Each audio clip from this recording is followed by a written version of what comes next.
Welcome to the continued podcast adventures of three opinionated guys with mics and too much free time. Strong enough to stop a speeding movie rumor, more powerful than a bad comic book event, able to waste hours of time asking stupid questions to people who have better things to do. It's Dave, Ben, and John. It's Superhero Speak.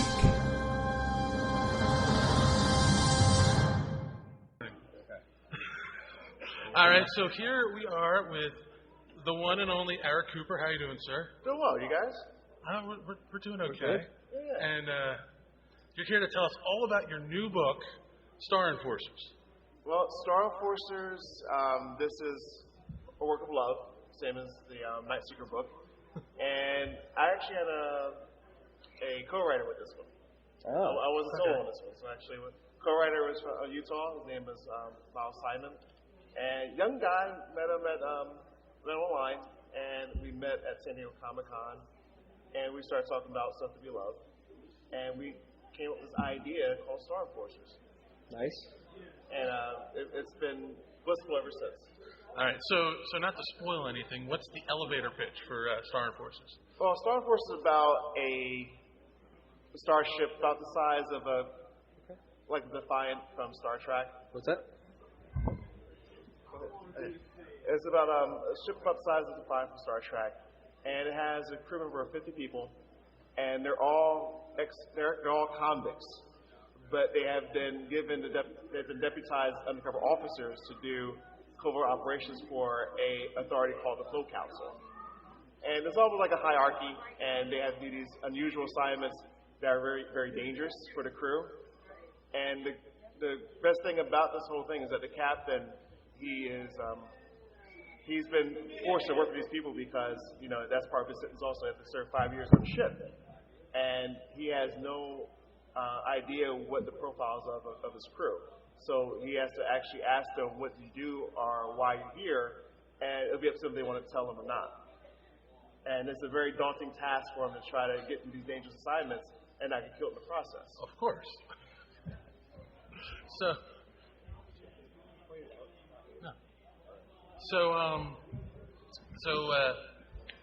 what was one of the inspirations for the book? Well, the inspiration for this was actually I wanted to have more diversity in the realm of science fiction. And I was going through, like, starship captains and lieutenants and stuff like that and said, there hasn't been any Latino starship captains at all. So I said, okay, let's start with this premise of a kick-ass captain that comes from a rough background, but he's sheltered by his father, who's actually he's an ambassador for his Arab galaxy, and he shelters his kid, but his kid wants to go off and do his own thing. Right. And Nice. and his father is given this choice of his son, say, look, your son's been caught doing these things, so are we going to have him in jail for life, or are you going to give him an assignment to work for the good guys? And that's the premise of everything. And then we started going into the crew members that he's going to work with. So we have assassins, some drug runners, people that dealt with slavery. And, we have all this mixture of crews on the ship. And they're a mixture of humanoids and aliens. And a unique character that's also in this book is Kevin Grievous, if you know him as Ray's from Underworld. Okay. He is the android on the ship, but he's more like a liquid Terminator, and he's an infiltrator. So, and he's very straightforward, but he will kick your ass to heartbeat. But he's very loyal to the crew, which is a great thing about the character. Nice. All right. So for people here who might not know, why don't you tell us a little bit about yourself and about the Night Seeker books? Okay.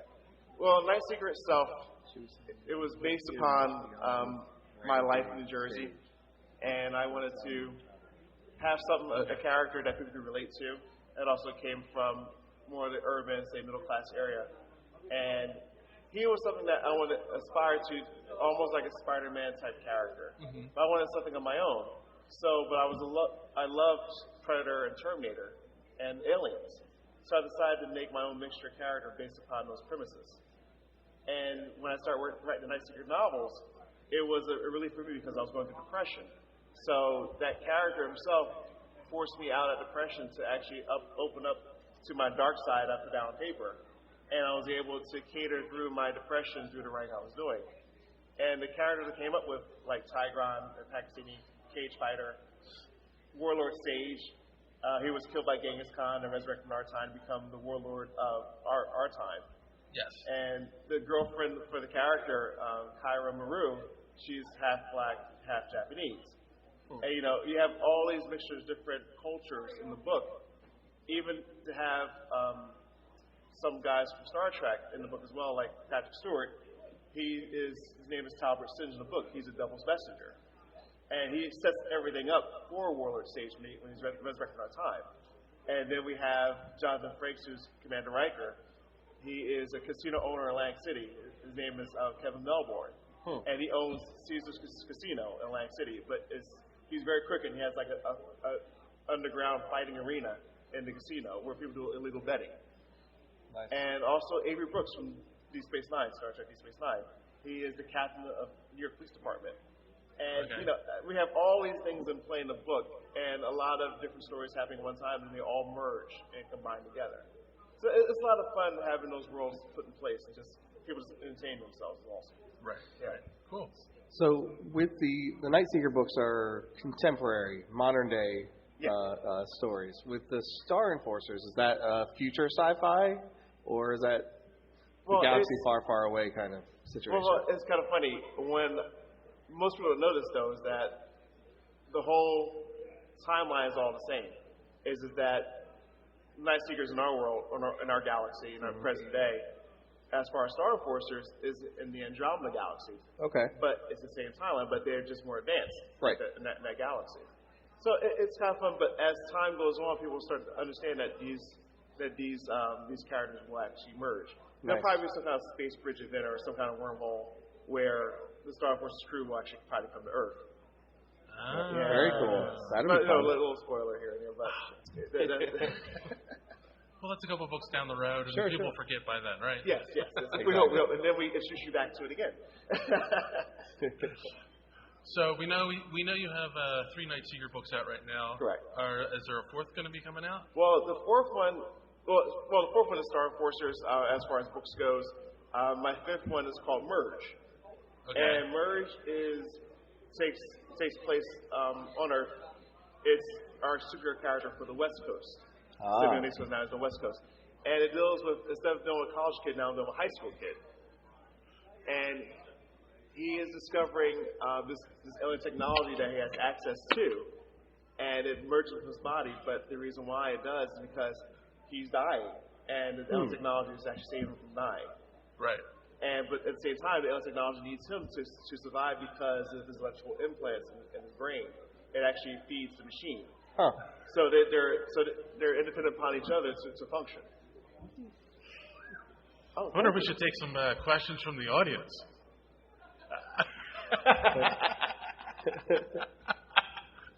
Sir, would you like to come ask some questions? That mic down there works. Yes. Too, right? Yeah, it does. Oh no, it's muted. I think. Yeah, no. Oh, there you go. Good. Yeah. Seems to be working. I heard there was a comic book show today, and I was wondering if you knew where it was. The comic book show. Yeah. So it's somewhere nearby. Somewhere nearby. Yes. Yeah. Facebook said that you were all very close, so I decided to move further back. I'm not sure how to take that. Well, but actually, this has been an advertisement for Arid Extra Dry. Thank you. But getting to the closest thing, a nice element about Merge is that the main character, is going through, I guess, hormonal sequence and trying to figure out what his preferences are. Yeah, and it's nice having this character, and later on people find out that he's of alternative lifestyle, but he doesn't know it himself yet. And it's more of a self-discovery book. And also a person going those phases in their life, they can look upon the book and say, okay, I can feel what this character's feeling, because also the main writer, who was me, is actually of that alternative lifestyle. And I think got the boyfriend and stuff like that. But it's nice having a part of my personality in this character and going through some of the same things he went through. Right. And, explain that to the public. Say, look, I know how you feel. I've been there myself. And you get through this, but you have to have support and people are there for you when you're ready to come out and tell people what you know. Very true. So here's a good question. Since it's your 5th book, it seems like it did take you this long to create a character like that. Did it take you a while to want to tell that story or tell that part? Good question. When I first did Night Seeker, and I had got whiplash from my own family, friends around me, and say, "You're going to produce your own character?" Yeah, I want to produce my own character. Okay, and what color is he? And I was like, does it really matter? But he's based on me, so he's black. And he was like, that ain't gonna work. Nah, dude, that's not gonna work. Right. So I had to give the character a way out where I would give him a full coverage uniform, where you can tell it was black or white, like a Spider-Man type thing. Right. But it's all fully suited armor. And no one can tell. And when people first picked up the novel, the first novel that came out, I never revealed what the character's color was. Never did. You actually had to read into the book to find out what he really was. And also, I never said that he was actually black. But the certain things that he did, his mannerisms, the character's black. So yeah, the character's really me. And people were like, that's why he seems so real. Yeah. But did it really matter about his color? Right. And people said, no, it really didn't. The story was what got me. It wasn't about his color per se. It was just the way he handled the situations were more realistic to life. No matter what color you were, you kind of can feel what the character was going through. Right. Yeah. But when it finally came out, I had to do a Trojan horse effect. And it's a kind of shame to do that because, when they find out, the character, you're a black writer, so everything in your world is black. And it's like, really? I said, you tell it just by looking at me, I'm black, and you already assume that the world I created was black. Right. I said, well, have you read my books? I said, no, I haven't. Well, you'll understand that I have a different culture, all different cultures, all different ages in the book. So how can you call it a black book just because I'm black? Right. So I had to kind of snuff the stereotypes down. But when they really got to my world and understood it, they were like, whoa.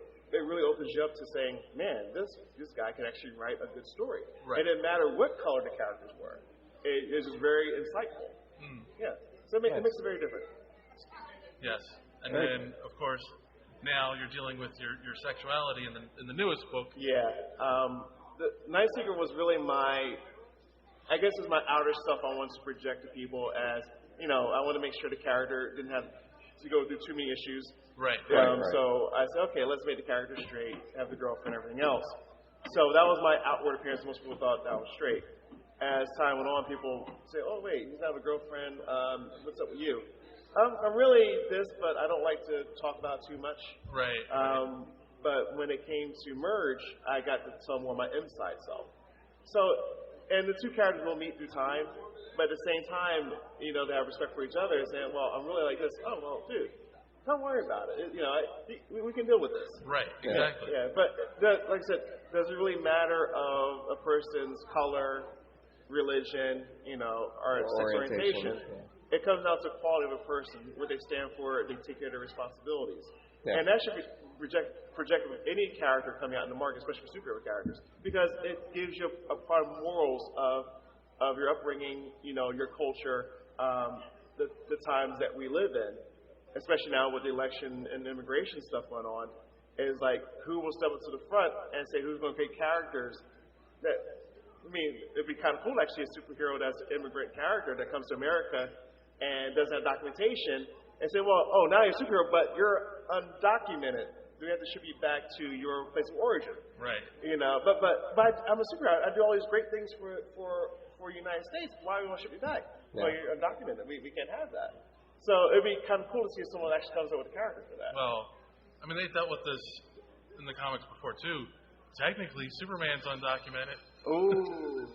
And it'd be really difficult to get all the background documentation there. Eventually, right? Yeah, well, even X-Men, when they dealt with the, documenting, the heroes, like, well, your name, your identity has to be revealed to us because you're doing these things in our city and we have to know who you are. Yeah. Yes. So in a way, they're already going through that kind of thing in the Marvel Universe. Well, it's interesting, because Civil War was a reflection of what was going on in the country at the time when they wrote the story. Yeah.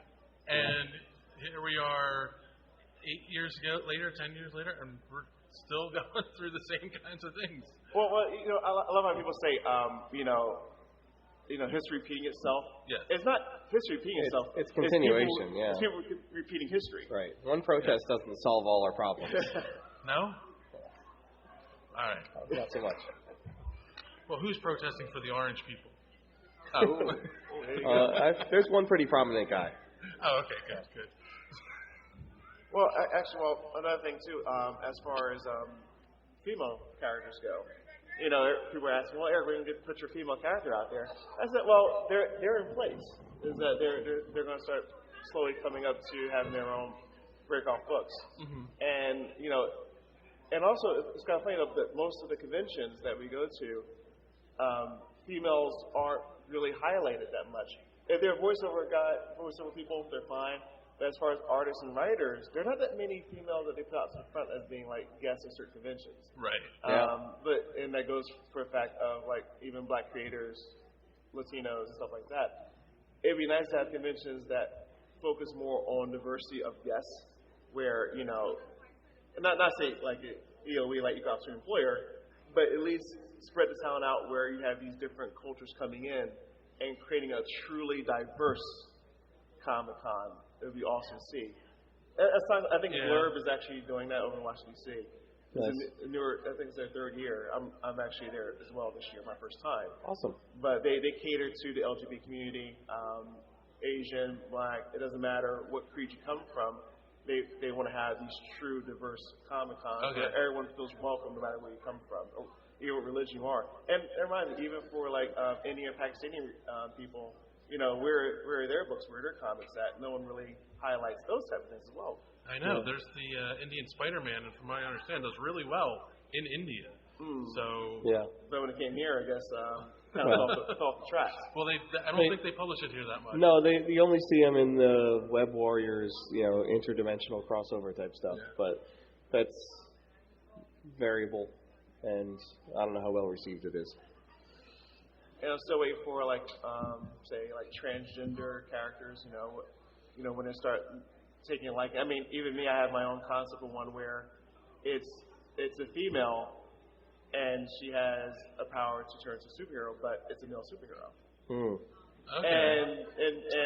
That could be controversial. Yeah, but also the male superheroes always get home by girls, and it's like, but then she starts to figure out herself. So this girl's kind of nice, though, and she was me because I'm a guy, but if I was the girl, would she still hit on me? I wonder. So it'll go back and forth as to figure out what she really wants in her life. Yeah. But she might wind up being a bi character. It's an interesting gender identity question, quandary. Yeah.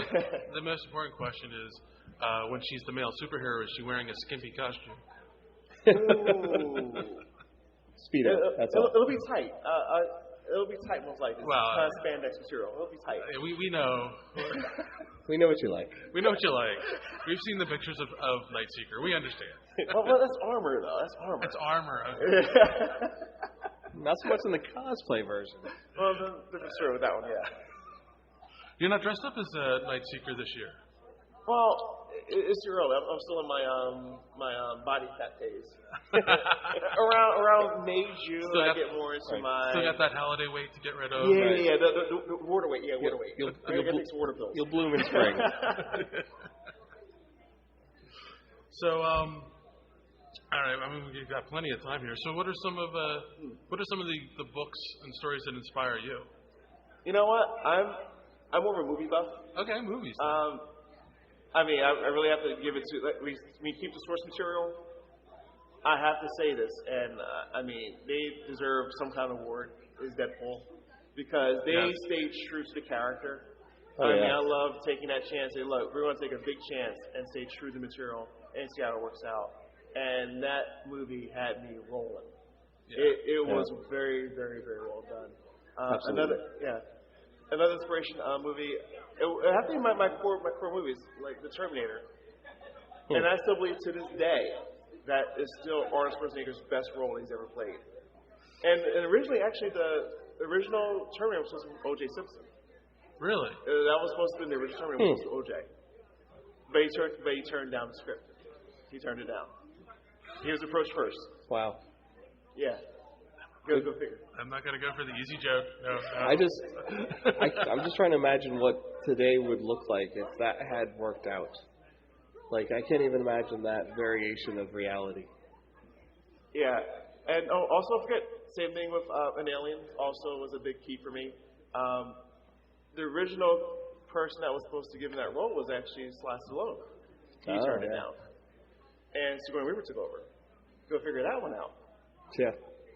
And that explains why that's one of those movies where they hold that up as an example for feminism, where there's a lead female character who isn't worried about getting married and isn't talking to other women about what men are cute, and she's just a lead character. A lead character. Right. But also, I think some people were kind of saying they weren't too sure how well she would play because she didn't have the chest size or whatever. Oh. You know. But it didn't matter because she was just a very strong female character. Yeah, I'd absolutely. say female role. I'd say a strong role. Yeah. I'd say male or female. It was a very strong role, and she played that to the nth degree. Right. And she embodied Ripley, and that was an amazing role for her. I love her in Ghostbusters, but as far as being Ripley, she kicked ass. That she did, yeah. She kicked ass. So speaking of Terminator and Arnold being born to play the role, what about, did you see Genesis? Yes, I did.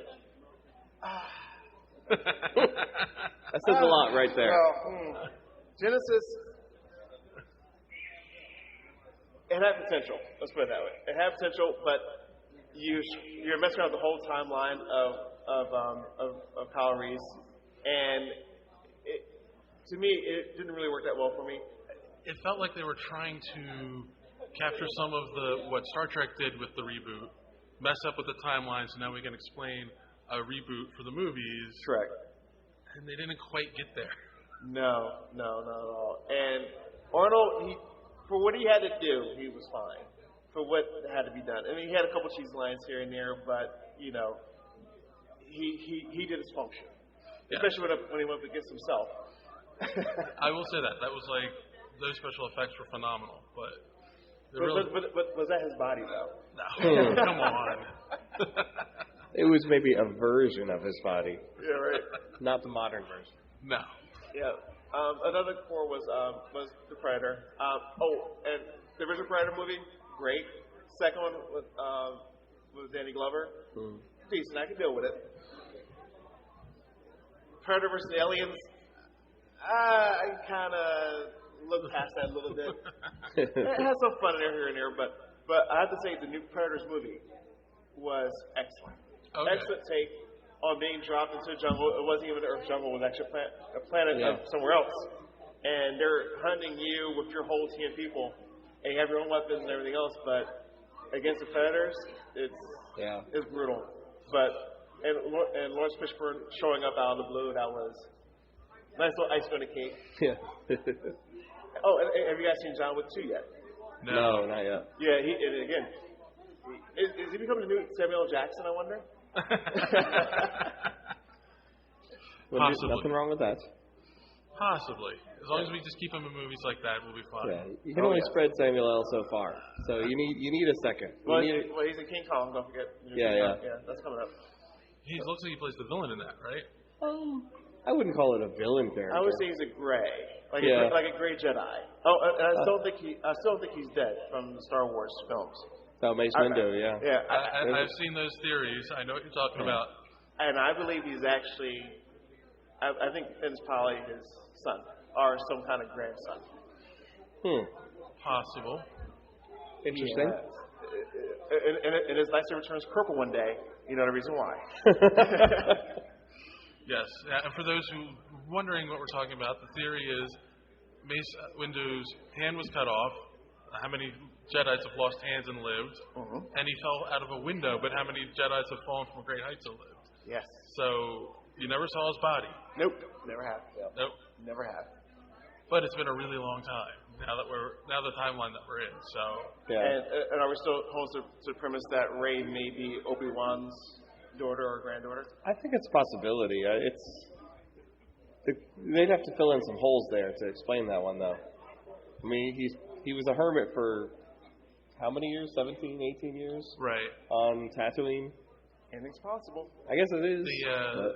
The theory behind that one is, the rumor behind that one is, people were asking, are you going to do a standalone Obi-Wan movie to people over at Disney? And they said, no, we're saving anything related to Obi-Wan for the main films.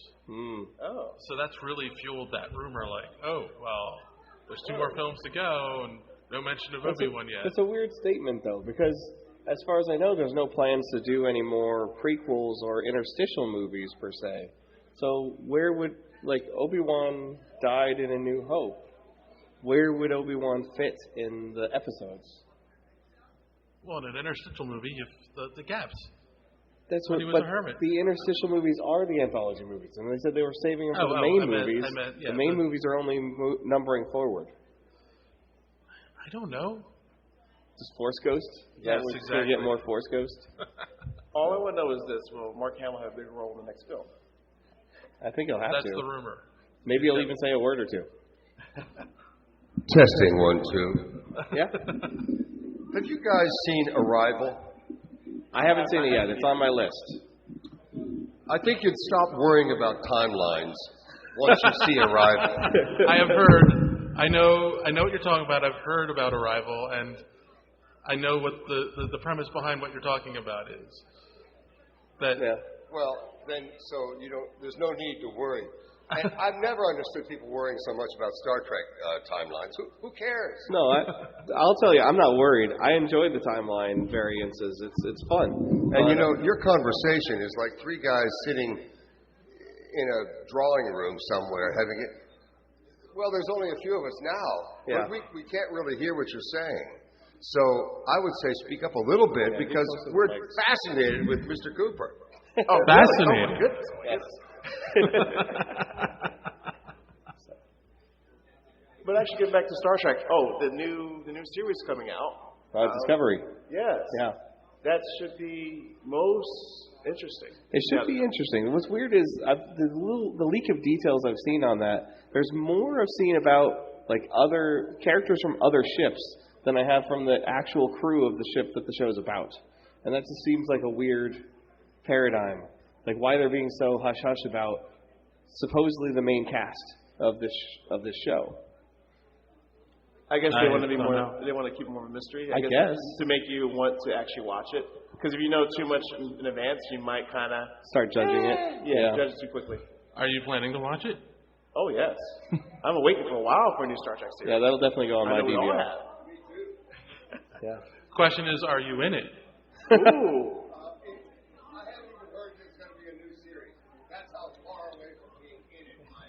All right. In a galaxy far, far away? Really? So, all right. So you've got Star Enforcers out now. You're working on Merge. Yeah. You got any other irons in the fire at the moment? Well, it'll be Night Secret number 4. It'll take place in Chicago. Okay. And in this one, we'll deal with werewolves. Nice. Okay. Yes. The second one dealt with vampires. Cool. So now we're going to werewolves now. And a character called Drifter. Okay. So his premise of his technology is somewhat like Flash. Okay. The nice thing about his suit, though, is that it always stays 1 millimeter above a surface where gravity doesn't really have any hold on him. Right. So he has no friction as he's running. Right. So he's not as fast as Flash, but he's fast nonetheless. Yes. So it makes it more fun for him. That is pretty cool. Yeah. So, question for you. So you're dealing with vampires and werewolves on Earth with a character that's got, the Night Seeker suit is sort of an alien origin type thing. Correct. So are these supernatural creatures truly supernatural, or or are there some sort of weird alien or technical origins behind them?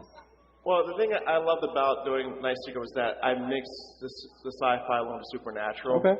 And the technology to deal with supernatural was a little different from supernatural dealing with technology. Well, almost like the same type of deal with Superman versus Black Adam. Yeah. Because it's Superman's magic more versus technology-based and Black alien, Adam's yeah. magic-based. So it's kind of like mixing those two elements together to bring all together. And I love about the mythos of the supernatural characters because they have good storylines you could tap into and resurrect into our time and make it current. Okay. Yeah, and that's the great thing about mixing those two elements together. Yeah. No, it's outside of comics. You don't often see the crossover of those types of genres. Correct. And so it's interesting to see how you're approaching that. But also in Merge's world, Shirley City on the West Coast. Right. We also will be dealing with the Sandman, also the Boogeyman. Okay. And they're actually both drug dealers. They're in charge of drug gangs. I can see that. And their particular type of chemical will give a certain effect of the Boogeyman or the Sandman. That's an interesting twist. Yeah. I like that. So the last time we talked, someone had turned some of the Nightseeker stuff into comics. Yes. Do you have any more of those coming out? The first comic that came out was a color version. The main artist is Blair Smith. The writer is Keith Thomas. I work with both of them. Excellent people. They kind of surprised me by my first comic book. He said, well, Nightseeker needs a comic book. I said, dude, I'm too busy writing novels. I don't have comic books. And then one day I'm invited to dinner, and all of a sudden hey, guess what? What are you talking about? Hey, look, here's your comic. What are you talking about? Here it is. And I'm like, damn, okay. So I signed off on it. Great. So people said, well, we're going to write your own. I said, okay. So I thought I'd cow down to my fans and say, okay, look, I put out my own comic book. It was black and white. It was done by Phoenix Nebula. And it's all great tones, black and white. It's a nice, smooth type of book, which is almost like a trailer movie to the first novel. So we use it as that. Now, Smoke and Mirrors, the first one that Blair and Keith did, most likely Phoenix and Blair would work on the next two installments because it's actually a three-part series for Smoke and Mirrors. So that would be in the works for actually during the middle of this year. They'll start the process of that. Nice. All right. Yeah. Any? I know how it works with independent comics, but any idea on like when we can look for number 2? I would say fall time.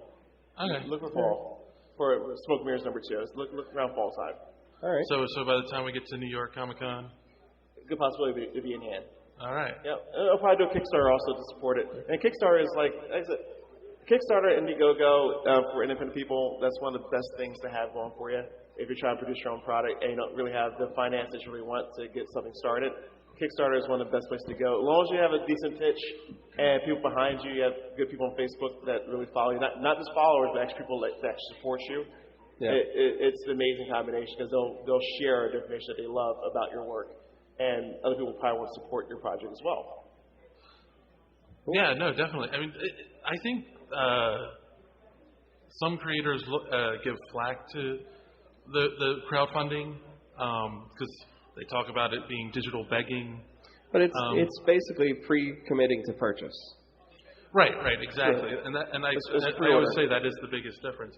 So what is something you suggest to creators who are looking at using like Indiegogo or Kickstarter? Like, what do you think is the best platform for comics? And, what are some things that you think they should offer, to get people doing it? Well, mainly some of the best things to offer is definitely going to be a digital version of your book, which they can come in at a lower donation. They kind of are into it, but kind of not. It kind of gives them an out where like $5, you get a digital version of the book. Right. Now, when you get starting into $15, $25 donations, is the physical copy of the work. Also, you go higher than that, like T-shirts, posters, and what people really love are actually customized sketch work of certain characters, or even them with the character, which I've done for my Kickstarters, where we have a person that supported it. We use their image, their face, to be alongside one of their favorite characters in the book, and the artist will draw it for them. A little higher donation, yes, but they have something that's personalized to them, and it makes them feel really a part of that process. And also to acknowledge the backers in your books. Let them know that, hey, whoever donates, you'll get to have a spot in the book where we know that you support it. Anyone that has the book, guess what? You can probably sign it because you were one of the backers. So guess what? If you see somebody with that book, go ahead and sign it. Yeah. Right. You were part of that dream. You were part of that process.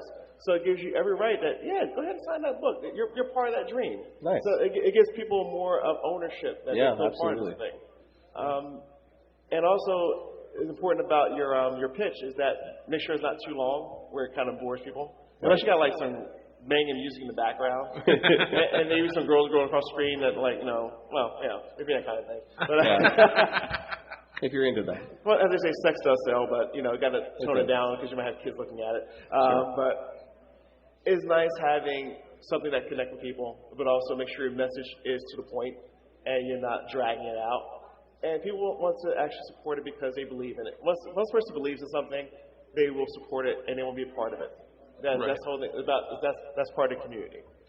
Right, because then I guess another added bonus to crowdfunding is you're then also building an audience for your product before it's released. Correct, and that's one thing about when I first put the Night Seeker book, I didn't do a Kickstarter. It was all my own funding, and my fans still follow me to this day at different conventions where, and what I love about it is that let's say you didn't get the book at the first convention. Mm-hmm. And, you passing by, you looked at me, you talk, yada, yada, yada. And, you're talking about your own. Are you going to buy or are you going to go? But I spend my time like people. It's fine. But the next year, they'll come out, you still here? What, you thought it was fly by night? No, I'm in this for a long haul, baby. It's a real deal. But then they say, you know what? You're still strong. You're still here. Let me buy a copy. Right. And when they buy that copy, and I notice that now you're ready. I say, good. And they come back, let's say, the next year after that. So, you know what? I need to get 2 and 3. Anything else coming out? Let's go on. But also, when they bring their friends and their family with them, and say, you guys got to get his stuff. Because, say right now, this guy stands behind all his work. He actually gives the money back guarantee on all his work whenever you get it from him personally. That's one thing that I've talked to other owners of their product is that, look, if you really believe in what you got, you will stand 100% behind it, and you will back it up with your money, where you know that your stuff is solid. Right. And I've done this for over 10 years now, not one return yet. I'm still waiting for the first one. Yeah, you're definitely the only creator I know that offers a money-back guarantee on his books. Well, it's customer service. Yes. I mean, you go to a con, this is customer service. So, you cater to your crowd. Right. I'm waiting for some other creators to actually do what I do, but, I haven't seen it yet. Yeah. A couple guys are getting up to that level, but, it's kind of fun being one out there right now doing this. Say, look, I was starting this. You guys follow suit. Right. Yeah. But that also forces people to put out more material, more better functional work that people gravitate to, and hopefully later on to get their own movie rights and the whole 9 yards. Movie rights. Movie rights. Movie rights. That's what I'm Yeah. going for. Night Seeker on the big screen. Oh, also, I did do a script called Xander. It's a DC style product, and the way McDuffie when he was writing out for Justice League, we had Lex Luthor that was there, but for some reason the tone of his skin was getting darker and darker. I said, and his lips were getting bigger. I said, are we trying to do like a black Lex Luthor thing going here, or like a light skin style? So I said, you know what? And the director that I know from North Jersey, we were sitting down to dinner one day and we were talking about this idea. And he already had an idea. I said, well, why don't we make Lex Luthor black and see how he handles it? But let's not call him Lex. Let's call him Xander. Yeah. So Al, Lex, Xander. Yep. And Xander would be his last name.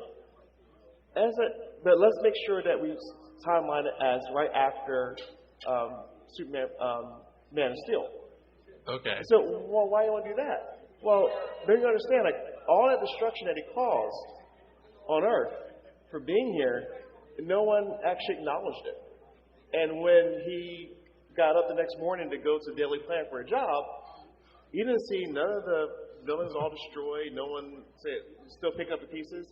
It was like, oh, it's just another day. You know? Yes. And so Time for to make this, the donuts. Yeah.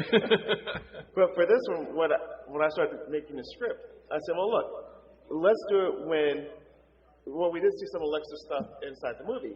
I said, well, let's make it where he's actually in his office, one of the tall skyscrapers. And he's looking down at all the destruction that Superman's creating with Zod, fighting Zod and his other people. And let's say he gets a call on the phone while this whole thing's going on. And the call on the phone is, something just happened. And he throws out a phone and leaves the office.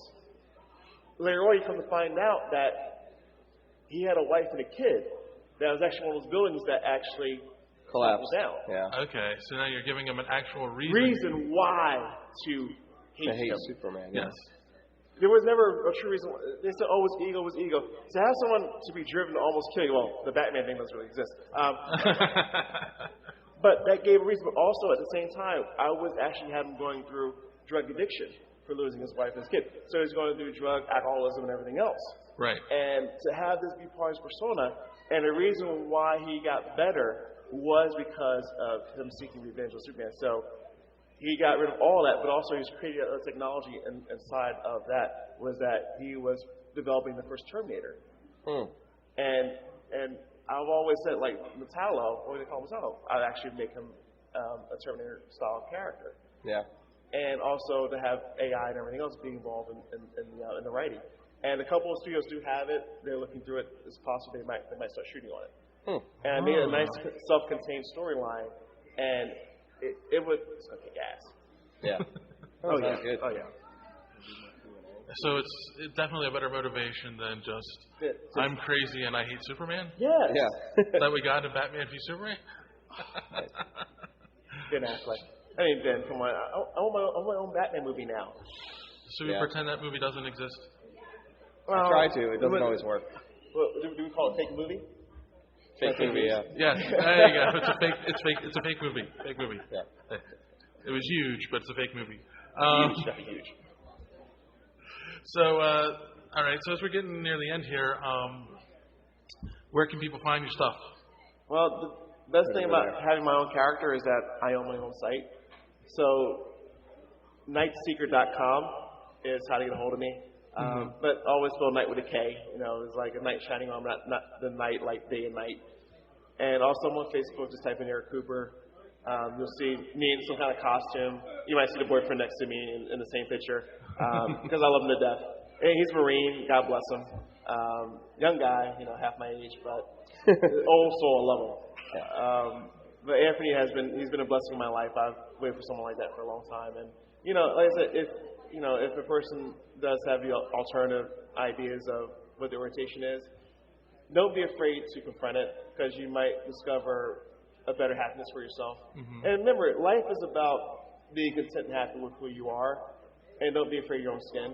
Just live life, but take care of your responsibilities, be good to other people, but treat other people the way you want to be treated. And that's one of the best golden rules, is treat people the way you want to be treated. And I've always done that, and even with my fans, stuff like that, I said, look, I want to, when I create a creation of work that I do for art, I want a fan for life, not just a temporary thing. I want you to, I want you to make sure that you're happy to even show your family, your kids, you know, as you get older, and as I get older, you know, that it's something that you appreciate and they can actually relate to that, and it's something that they want to get their kids involved in.